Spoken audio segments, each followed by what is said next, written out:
Cuando las cosas se ponen feas, alguien te tiene que decir la verdad. Y este es el tercer domingo consecutivo de nuestro programa Más Sociedad. Agradecer a todos por su sintonía, por las visualizaciones en Agricultura TV. Nos ha ido muy bien. Nos han felicitado hartos comentarios positivos por el programa. Así que, como todo día domingo, espero que por mucho tiempo más, me acompaña el abogado y ex convencional Eduardo Cretón. ¿Qué tal, Constanza, Kate? Muchas gracias a todos los que nos han estado acompañando durante estos domingos, justo ahí a la hora del almuerzo, para hablar un poquito de política con la verdad por delante acá en Más Sociedad. Así es. Y bueno, como ya lo anunciaba Eduardo, también nos acompaña la abogada y ex convencional Catherine Montalegre. Cate, ¿cómo estamos? Muy bien, muy contenta y espero que hoy día la conversación esté, aun cuando es un tema álgido, complejo, muy triste, no arruine el almuerzo de quienes nos están viendo, nos están escuchando, así que un cariñoso saludo para todos quienes nos están apoyando también desde la casa. Ya lo anunciaba Eduardo, ya lo anunciaba también la Cate. Queridos auditores, vamos a hacer un programa especial el día de hoy sobre Venezuela, ¿ya? Cuesta creerlo, pero en 1970 Venezuela era el país con el PIB per cápita más alto de la región. Wow. Seguido muy de lejos por Argentina, muy de lejos también por Uruguay. Hoy, luego de Hugo Chávez y Nicolás Maduro, Venezuela sufre una decadencia de tal magnitud que no solo contrasta con un gran pasado, sino que ya se registra como uno de los colapsos económicos más grandes en la historia moderna. Solo entre el 2012 y el 2020, su PIB per cápita se contrajo un 75%. Wow. ¿Por qué Venezuela tiene o tenía también ciertas ventajas comparativas? Fundamentalmente por el petróleo, ¿verdad? Esa era la gallina de los huevos de oro de Venezuela. Y el chavismo en 2 décadas no solo logró desmantelar esa gallina de los huevos de oro, sino que también destruyó las finanzas públicas del país. Eduardo Cretón. Wow. Cuando uno mira las cifras y uno ve que se desplomó su PIB per cápita, que se contrajo un 75%, por ejemplo, uno dice, wow, impacta la cifra, pero uno no dimensiona que esas cifras muchas veces tienen un correlato en un costo social humano muy grande. Ya vamos a ver, me imagino, cifras de desnutrición, lo que está pasando en materia de salud también en Venezuela, y eso no es producto del azar. O sea, para pasar de ser un país, de uno de los países más ricos de Latinoamérica, a estar hoy día con estos paupérrimos números, hay que tener talento para echar a perder las cosas. Hay que esforzarse. Hay que esforzarse, digamos. Y eso pasa, yo creo, no pasa de un día para otro. Los países que han sido exitosos, su decadencia, su declive no es de un día para otro. Es una serie de circunstancias y decisiones que se van tomando. Que en el caso de Venezuela no simplemente, hay que ponerlo sobre la mesa, no simplemente ha sido esta decadencia económica, sino que también una decadencia que tiene que ver con la calidad de la política, las libertades civiles individuales. O sea, no es simplemente que acá hay un drama producto de que falta dinero, de que hay un costo social alto, sino que terminamos ese declive, esa decadencia, terminó penetrando tanto las instituciones que finalmente terminamos con una dictadura, que es lo que hay hoy día, y aprovecho de darle el pase a la Cate también, porque lo que estamos viendo hoy día es, por así decirlo, el punto cúlmine de lo que ha sido un largo proceso de decadencia en Venezuela.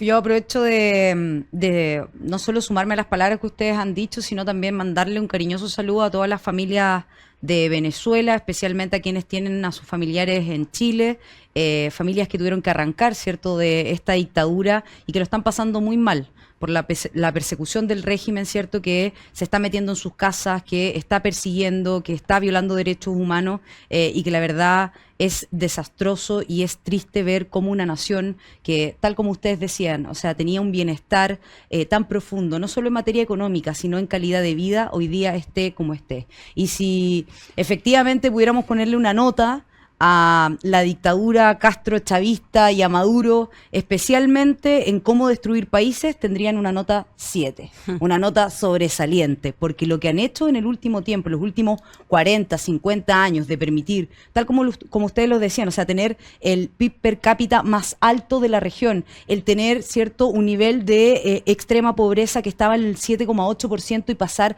a un 68% me parece brutal. Que hoy día el sueldo mínimo en Venezuela sea de cerca de $4, $3 y algo. Así es. ¿Qué compras tú con $3 o $4? no te alcanza ni para la comida del día. Y que eso estén sufriendo las familias venezolanas, que cerca de 8 millones hayan tenido que arrancar buscando protección en otras naciones, me parece extraordinariamente brutal.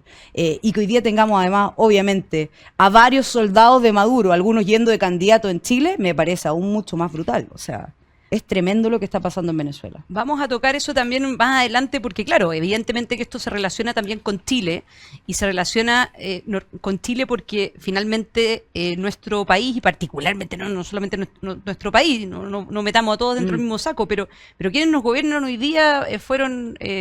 bueno, ha habido defensores de Chávez, ha habido defensores de Maduro. Siempre hay un tuit. Siempre hay un tuit el presidente de la República, sin ir más lejos. Entremos en esa polémica, Constanza, porque uno ve la cadena. Íbamos a dejar para el siguiente bloque, pero entremos al tiro porque ya estábamos calentando motores con esto, así que vámonos. Vamos al tiro, perdón. No, démosle. No, que yo quería entrar en esa polémica porque uno ve la cadena de hace un par de semanas atrás, o sea, de la semana pasada, digamos, y el presidente Boric sube drásticamente, y es porque sale a cuestionar ahora lo que está ocurriendo. Sube su aprobación y disminuye su desaprobación. Sí. Y tiene que ver con algo que quizás muchos no lo esperaban del presidente, que era condenar finalmente la dictadura de Maduro. De hecho, el presidente esta semana dijo que Chile no reconocía los resultados de las elecciones fraudulentas. Y ahí se generó una polémica porque para muchos esta declaración del presidente Boric, que parece algo obvio, digamos, o sea, Carlos Peña en una columna en el Mercurio la semana pasada decía, él está cumpliendo con su deber, está diciendo lo que tiene que hacer, pero muchos como que han puesto a Boric nuevamente como uno de los grandes demócratas y han salido a aplaudir esto. Yo quería preguntarle a la Cate qué opinión le merece esto, porque desde mi punto de vista al menos, el presidente no está descubriendo la gallina de los huevos de oro, sino que está cumpliendo con algo que a todas luces debe ser alguien que respeta la democracia simplemente. O sea, yo en eso quizás discrepo un poco. Yo creo que el presidente no está ni siquiera cumpliendo con lo mínimo. O sea, cuando tú ves los discursos de Gabriel Boric, o sea, claro, sale a dar declaraciones que podrían verse en pantalla, ¿cierto? En una careta de demócrata, de credenciales demócratas, pero que la verdad, al fin y al cabo, tú ves que son pura poesía, cero acciones. Y es lo constante con Gabriel Boric, o sea, lo vemos en varias ocasiones cuando tiene que tomar definiciones, a diferencia de Nicaragua. O sea, a diferencia de Nicaragua, que fue bastante claro, en este caso pareciera que no lo es tal. Y la verdad es que el presidente Gabriel Boric lleva varios días sin tener la claridad que se requiere, sin decir, a ver, lo que está pasando en Venezuela es una dictadura. A ver, lo que está pasando en Venezuela es violación a los derechos humanos, se está torturando, se está persiguiendo. Es más, hace pocos días salió una noticia en donde se establece claramente que hubo intervención, que hubo participación del régimen de Maduro en la muerte del teniente Ojeda. Entonces, cuando era casi obvio, pero era una realidad, pero que se demostró hoy día con hechos. Y cuando tú le planteas todos estos antecedentes, no solo al presidente de la República, sino a la sociedad chilena, a quienes hoy día nos gobiernan incluso, hay muchos negacionistas de lo que está pasando en Venezuela, y uno esperaría quizás no solo declaraciones más o menos poéticas, que suenen bien, que le hablen al aire, no, yo esperaría de un presidente que hizo como hito de su gobierno los 50 años y un nunca más de las violaciones a los derechos humanos en nuestro país, que fuera mucho más claro en la defensa de los derechos humanos de las personas que hoy día están sufriendo en Venezuela. Al menos yo creo que eso no ha existido. Yo creo que ahí podemos, por ejemplo, tomar las palabras del expresidente Eduardo Frei, que calificó, de hecho, desvalida las elecciones en Venezuela y dice, la califica de una tiranía espantosa y siniestra. Así es. ¿Cierto? Hay un contraste ahí, lo que sería un expresidente de la Concertación con lo que plantea Gabriel Boric. Yo ahí me tomo quizás algo de lo que decía la Cate, Eduardo, para ver cuál fue la reacción, ¿verdad?, del presidente como jefe de Estado. Y bueno, y lo que plantea es no vamos a validar las elecciones de Venezuela porque nos tienen que mostrar las actas. Esto es como decirle, en el fondo, a un ladrón, muéstrame... para poder validar tu robo, muéstrame en el fondo la lista de cosas que te robaste nomás, porque en realidad, ¿cuál es el punto? El punto tiene que ver con las actas.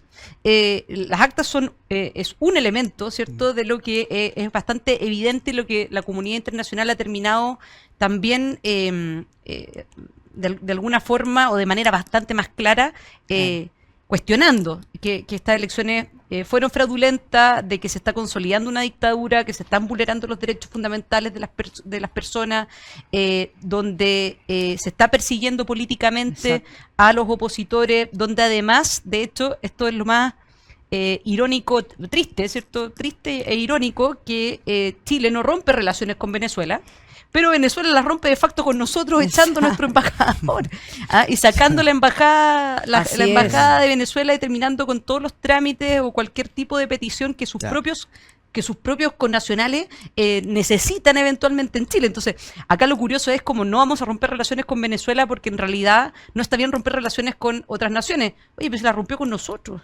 Y de facto, entonces, ¿de qué estamos hablando? Y es un bochorno diplomático también porque en el fondo lo que hay es un maltrato a la figura diplomática de Chile. O sea, uno no tiene que esperar a que sea el otro que finalmente te devuelva al embajador, si nosotros lo debiésemos haber hecho hace mucho rato. Sí, mucho. Y esto de las actas es bien interesante porque se ha generado toda una polémica y la gente se pregunta, bueno, ¿por qué es tan importante la acta?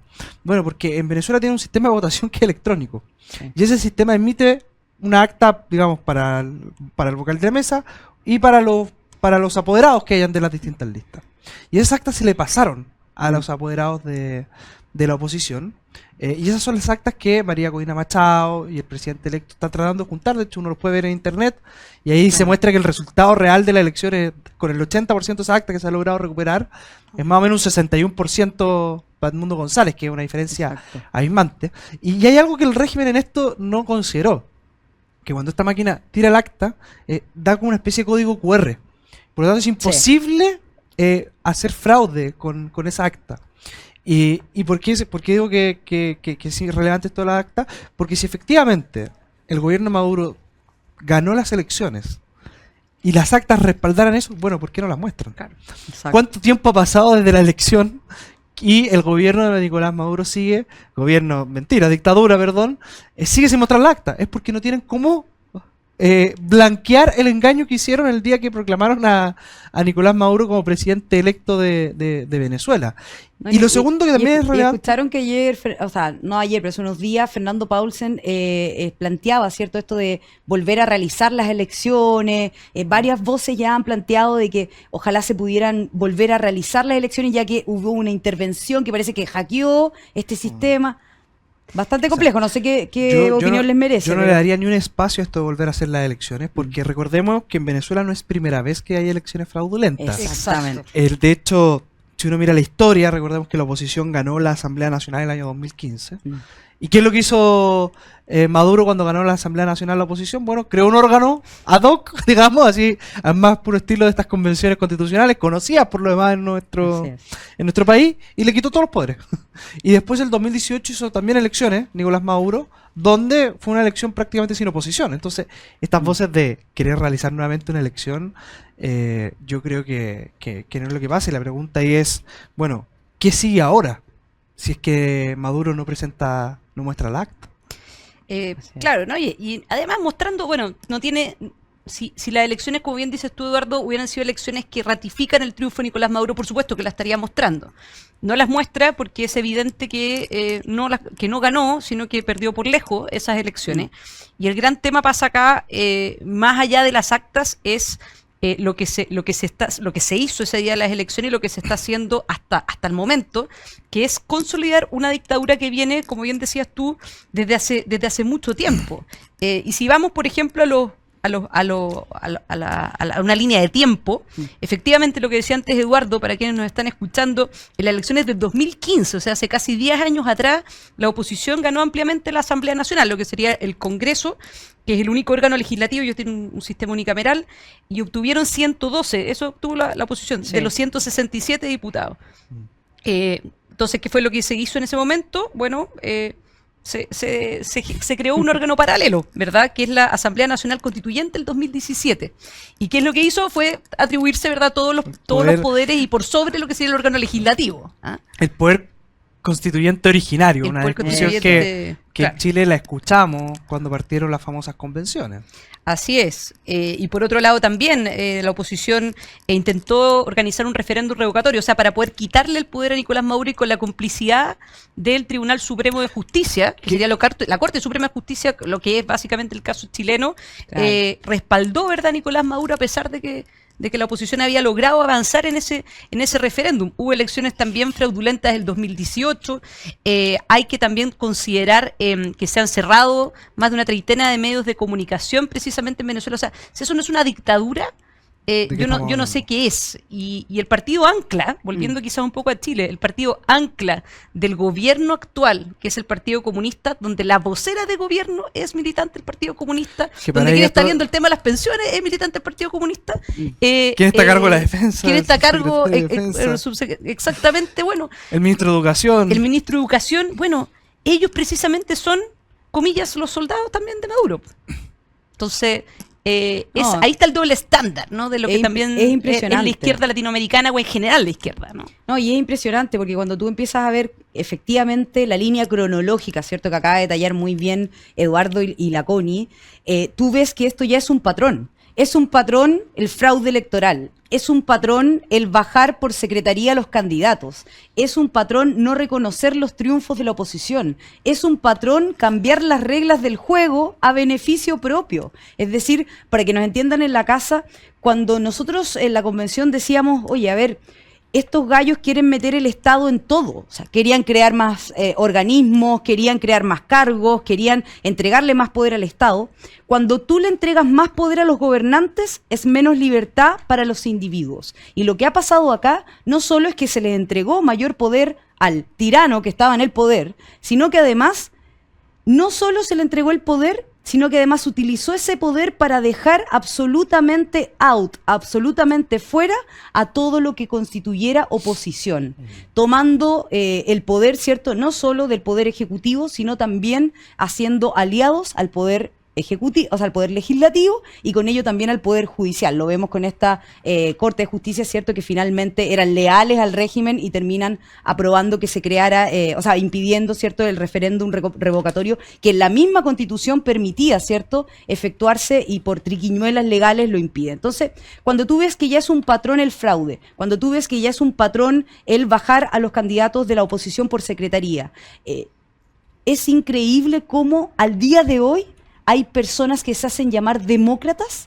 que defienden lo que está pasando en Venezuela, cuando no se han entregado las actas, cuando no se han transparentado los resultados, pero especialmente cuando tú ves el nivel de persecución, de falta de libertad de expresión, de falta de derecho, de defensa de derechos humanos en Venezuela. O sea, lo que están haciendo hoy día, que no se muestra para afuera incluso, pero lo que alegan incluso familiares venezolanos señalando que están persiguiendo a sus familiares, que entran a sus casas, que los registran, que están llevando detenidos, ¿cierto?, a menores de edad. Hoy día, según los datos que se han presentado, hay 91 menores de edad detenidos, más de 2.300 presos políticos detenidos también.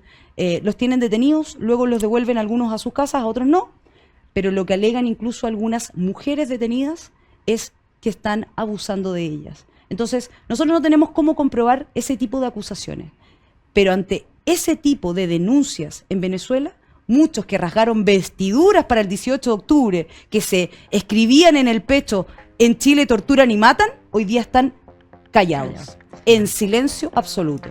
Y sobre ese tema, y vamos a seguir profundizando en este especial de Venezuela después de una pausa, así que acompáñenos en unos minutitos más.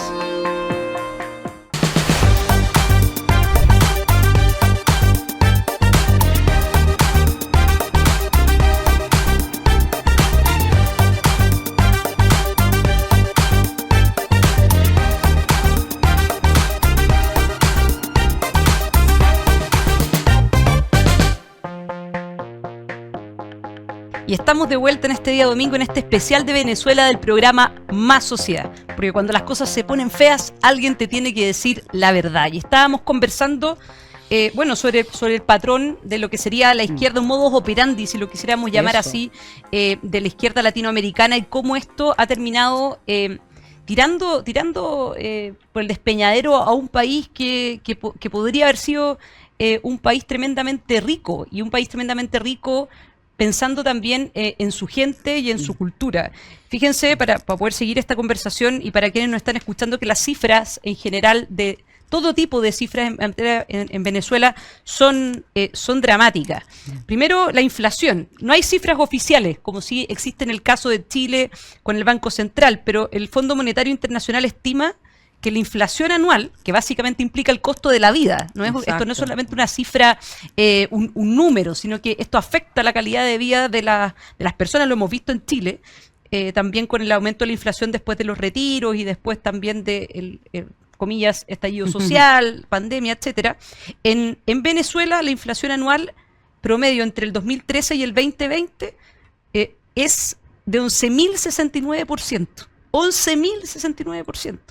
Es decir, los venezolanos se les duplican los precios cada 54 días.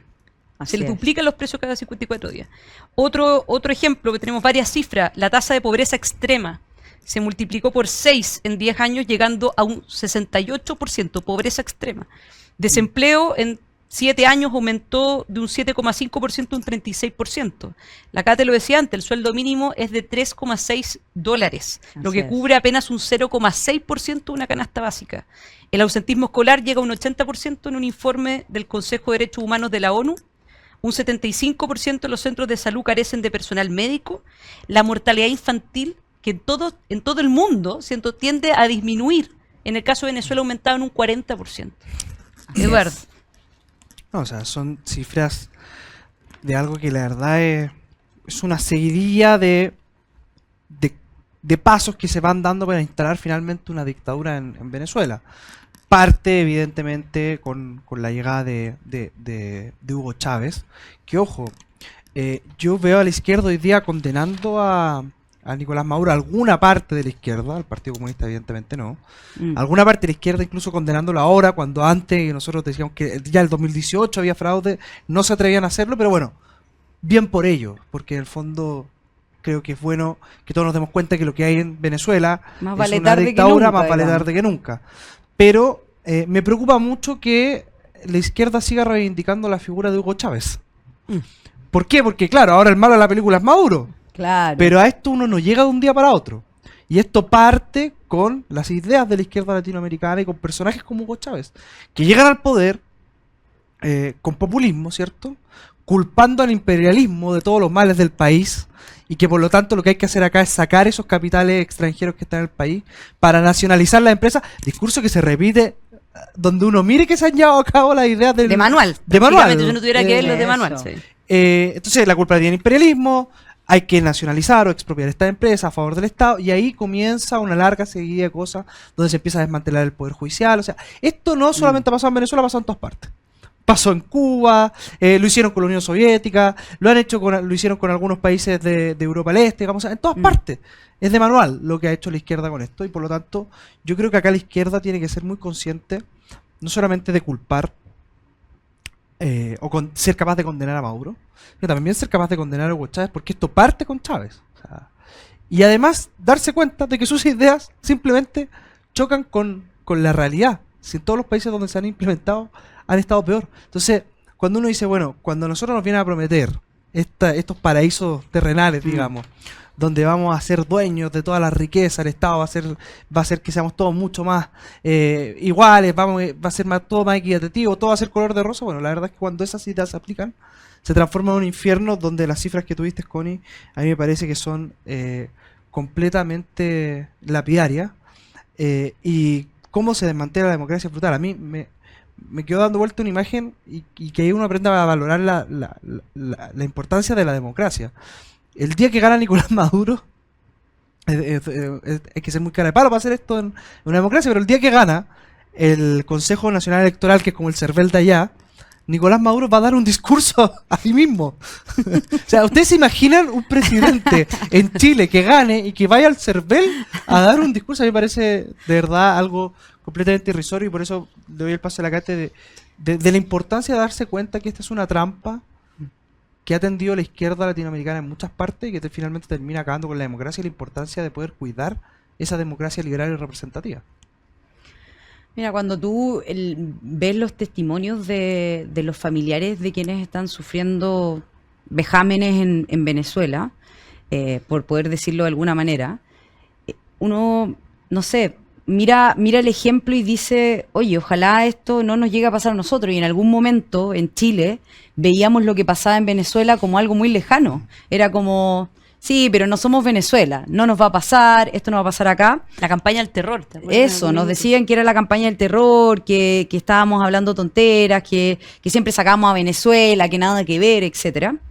Y cuando estuvimos de cara al proceso constitucional, en donde todas las reglas de la institucionalidad, de nuestro sistema político, los pilares de la democracia, etcétera, que se vieron total y absolutamente vulnerados, o sea, y total y absolutamente vulnerables, porque podían en cualquier momento caer.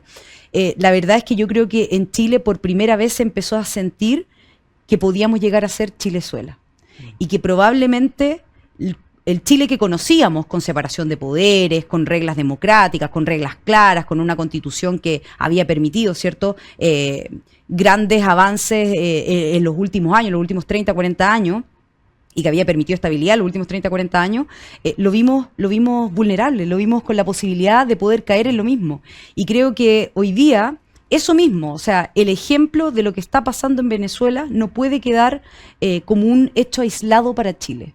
Y lo decía muy bien Gerardo Varela, creo que en alguna entrevista en el Líbero, que efectivamente este tipo de pequeñas cosas, de salto a las reglas, de pequeños fraudes, de no tener independencia, ¿cierto?, de que no existan órganos autónomos como el CERVEL, que sí tenemos en Chile, o el TRICEL, etcétera, que en Venezuela no es autónomo el CNE. Entonces, cuando tú ves que este tipo de cosas empiezan a pasar, pareciera que en Chile todavía no le tomamos el peso. Y empezamos a decir, bueno, pero no es tanto que no exista una multa para el voto obligatorio.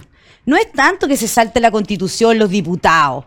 No es tanto que votemos a favor del retiro, que va en contra de la Constitución. No es tanto. Bueno, esas mismas pequeñas cosas son las que finalmente hacen que se haga costumbre saltarse las reglas y que terminemos en regímenes o dictaduras como Venezuela.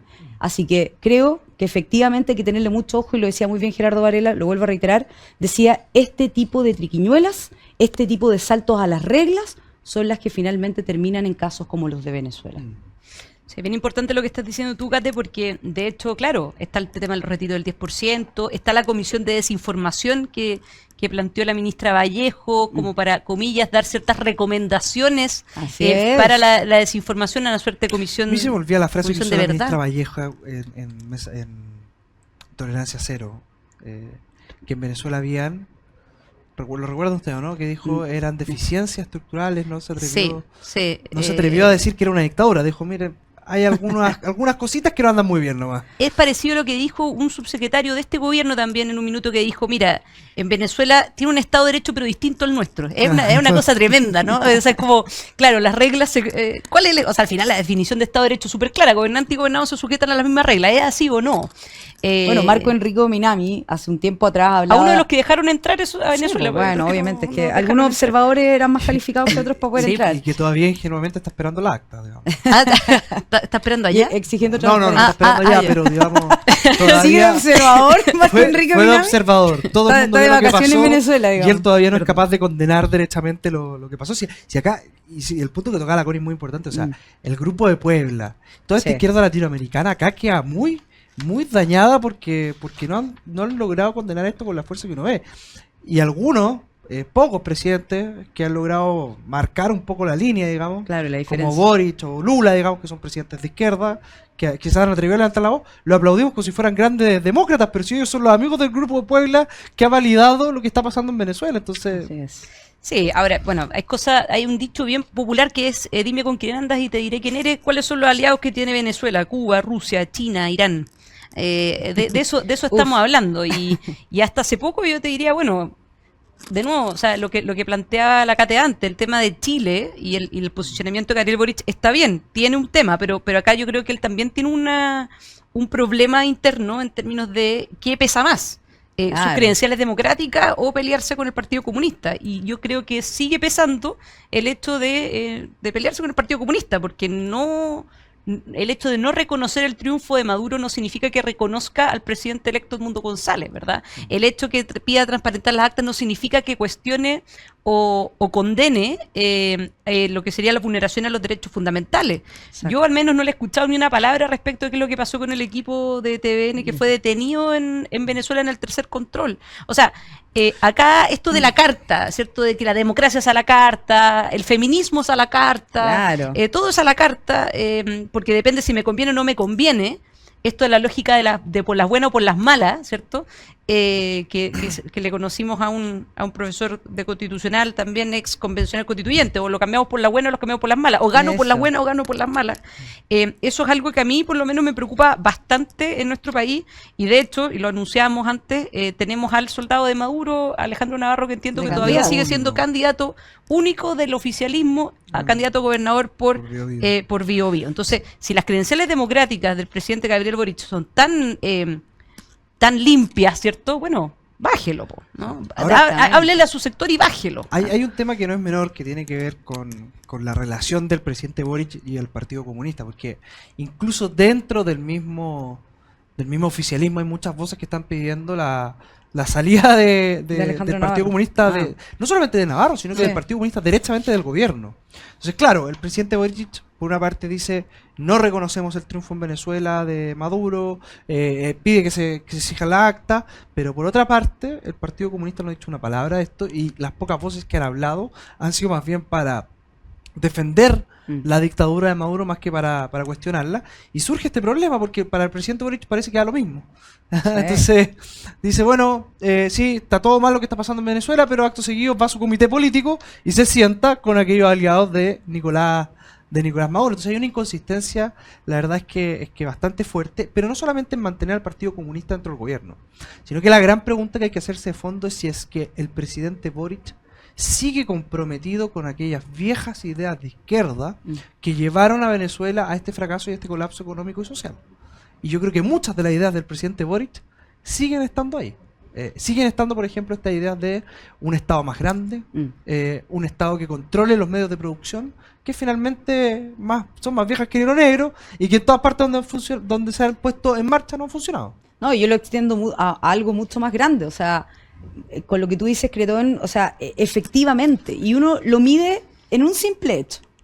Para el plebiscito del 4 de septiembre, con la primera constitución en donde ellos llamaban a votar apruebo, todos aquellos que votaron y que salieron a hacer el llamado a votar apruebo, estaban a favor de todo el contenido que tenía esa constitución de corte bolivariano que se trató de instaurar en Chile. O sea, todo esto de las ideas de más Estado, de control de los medios, etcétera, etcétera, etcétera. O sea, todo lo que vimos en la Convención Constitucional, toda la locura que vimos en la Convención Constitucional, ellos estuvieron a favor de aprobarlo. Y todos aquellos que estuvieron a favor de aprobarlo, que hoy día, ¿cierto?, parece que ya no les conviene mucho salir a defender estas ideas, ni tampoco salir a defender a Venezuela, pero que en otros momentos sí salieron a defender esas ideas, sí llamaron a votar apruebo y sí salieron a defender a Maduro, hoy día están más silentes, más tranquilos, más callados, y no es porque hayan cambiado de opinión, es netamente estrategia. Si en un tiempo más, en una semana más, en unos meses más, cambia el escenario político, van a volver a salir con lo mismo. Y lo vemos en los anuncios del gobierno, cuando dice: vamos a avanzar y no retroceder presentando, por ejemplo, proyectos de aborto. ¿Es una prioridad en Chile el proyecto de aborto? Más allá de si estamos de acuerdo o no. Hay innumerables realidades más necesarias en Chile, en donde necesitamos hacer cambios, en donde necesitamos cambios legislativos, en donde necesitamos nuevas políticas públicas, pero el presidente está más preocupado de su agenda ideológica antes de las preocupaciones de los chilenos. Sin duda, y eso, bueno, es al final del día, por eso es importante, yo creo, y eso quizá un llamado a la reflexión a puertas de una nueva elección que vamos a tener en octubre, a puertas también de una elección parlamentaria que viene el próximo año, con una elección presidencial, de que es importante y no da lo mismo por quién votar.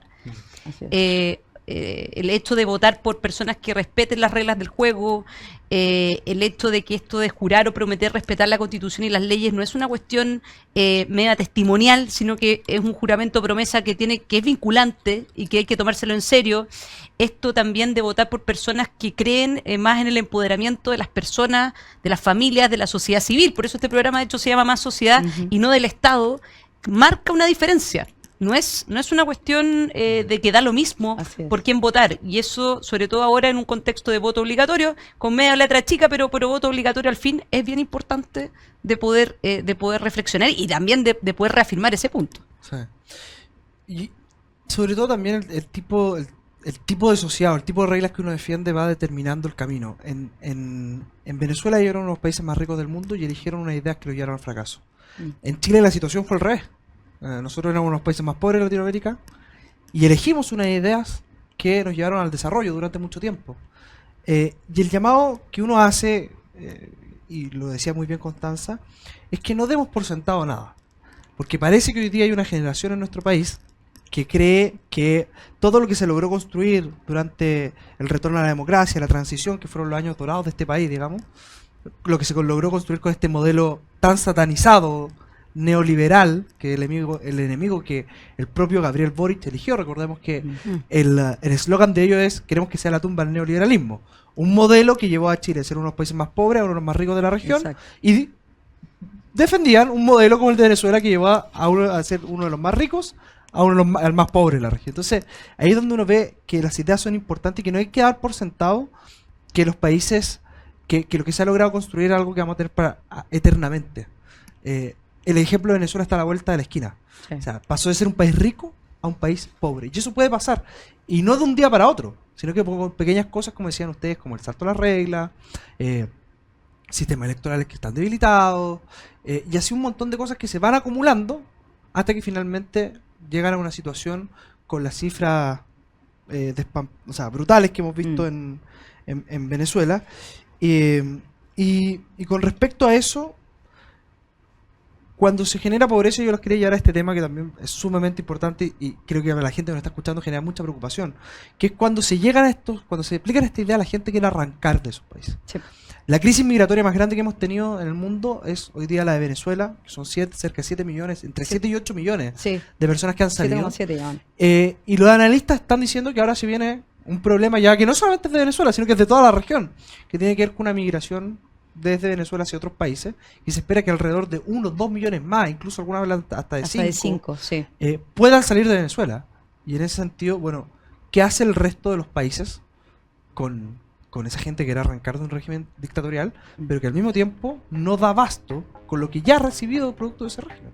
Con esa pregunta nos vamos a nuestra última pausa para terminar después con nuestro tercer bloque de la hora de la verdad. Así que espérennos ahí un minutito, nos vamos a la pausa y volvemos.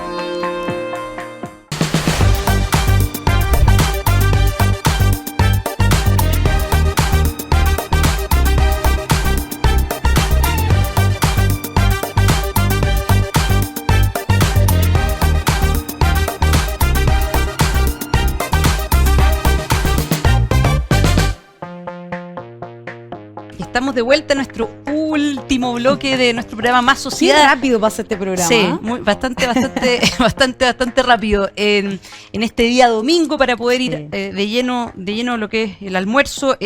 Habíamos quedado, antes de pasar a la hora de la verdad, que es el bloque más entretenido probablemente de este programa, en general, donde decimos la verdad independiente de que, aunque cueste o que sea impopular, nos habíamos quedado con una pregunta que había planteado Eduardo antes de pasar derechamente al bloque de la hora de la verdad, que es el desplazamiento forzado, la crisis y la ola migratoria.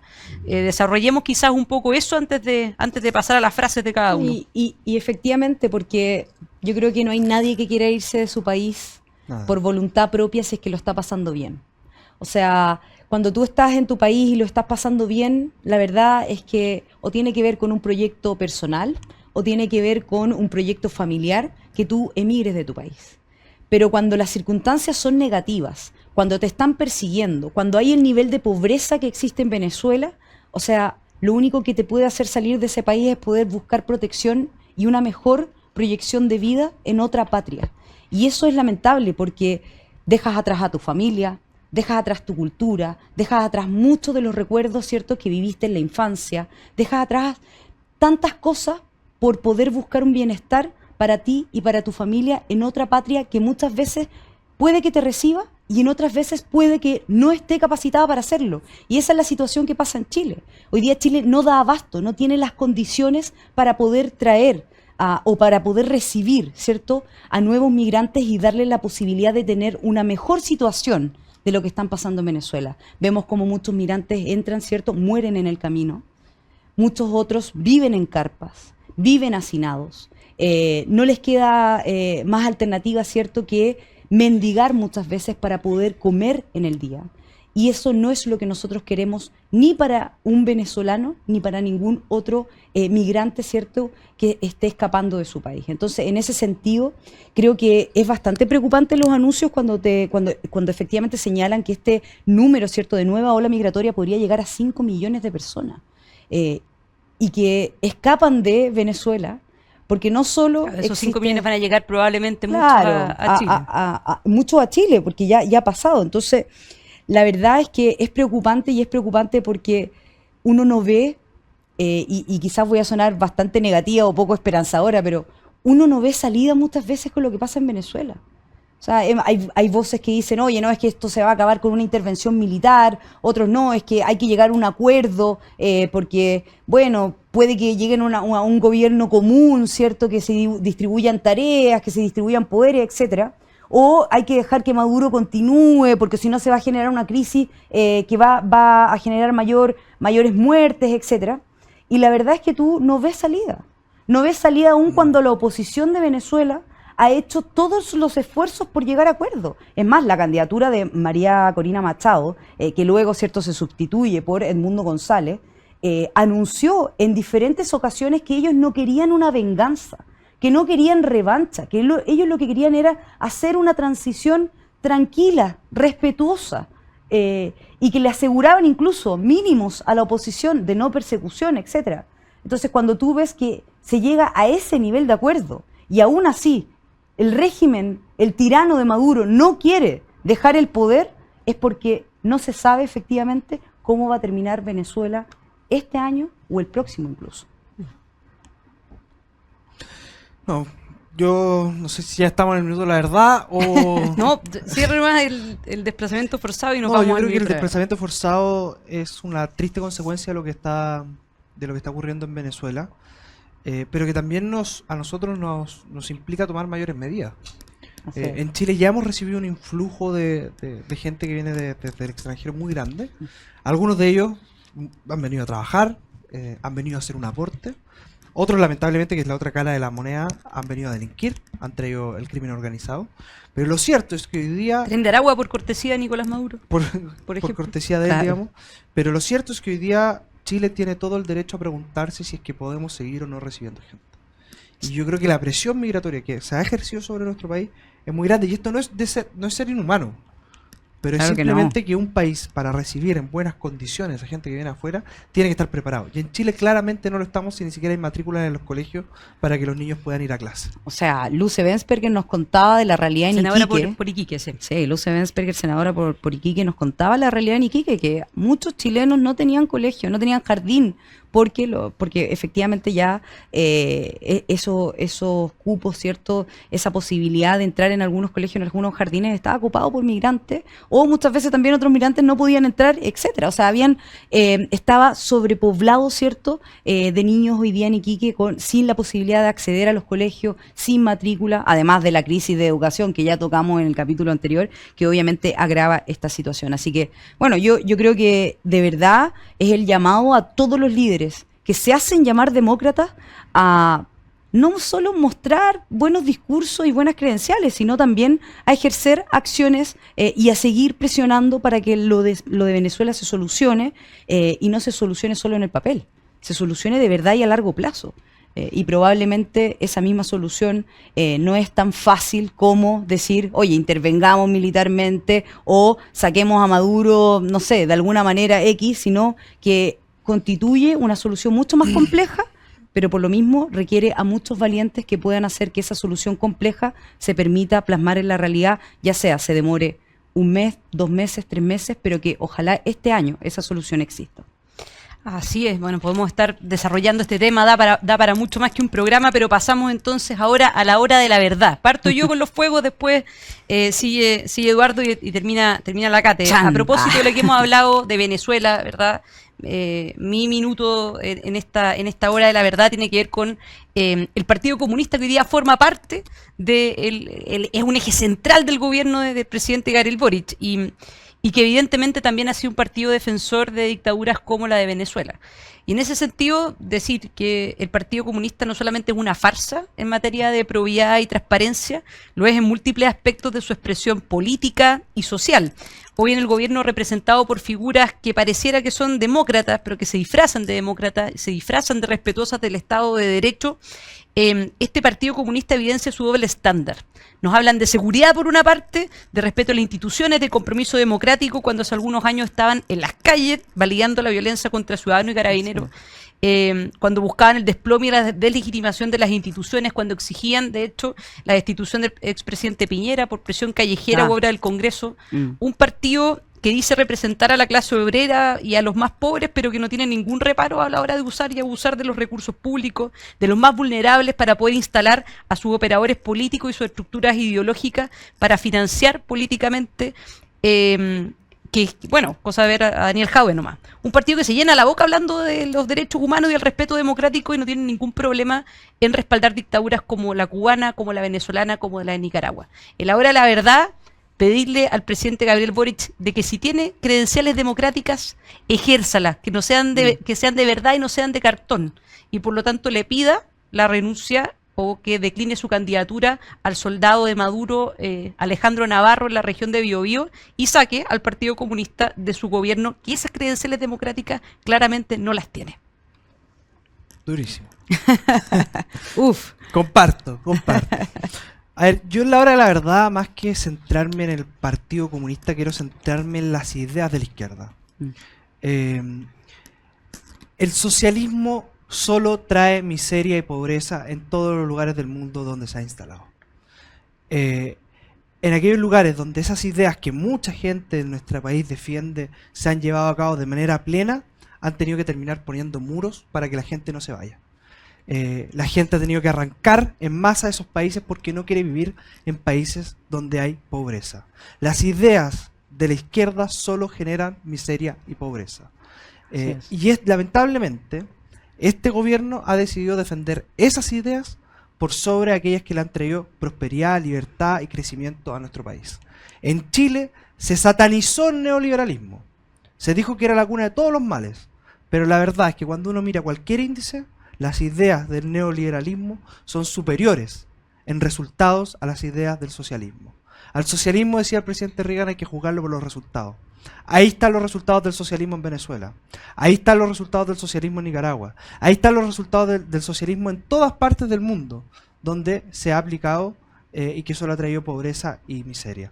Yo espero que el presidente Boric, el Frente Amplio y la izquierda chilena no solamente condene la dictadura de Nicolás Maduro, sino que también sea capaz de tirar al basurero aquellas ideas que han fracasado en todas partes del mundo.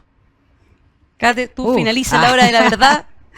Oye, sumándome a las palabras de ustedes dos, que ambas cosas creo que son muy relevantes, solo agregar una cosa más, o sea, subrayando todo, o sea, el Partido Comunista en todos los países del mundo, la ideología comunista es miseria para los países, es maldad, es mentira, es mediocridad, y realmente se ha visto en todos los países que uno puede constatar la realidad, han hecho de lo que ellos proclaman como paraíso un paraíso en la tierra, ¿cierto? Lo han vuelto un infierno en la realidad. Así que la verdad es solo hacer un llamado a los chilenos a que primeramente y de cara a las elecciones tanto municipales como las elecciones parlamentarias y presidenciales que se vienen en los próximos meses, que tengan ojo con la bancada de Maduro, ojo con la bancada y el pacto de la vergüenza que lleva a Alejandro Navarro de candidato, al soldado de Maduro, que sigue gobernando, ¿cierto?, con el Partido Comunista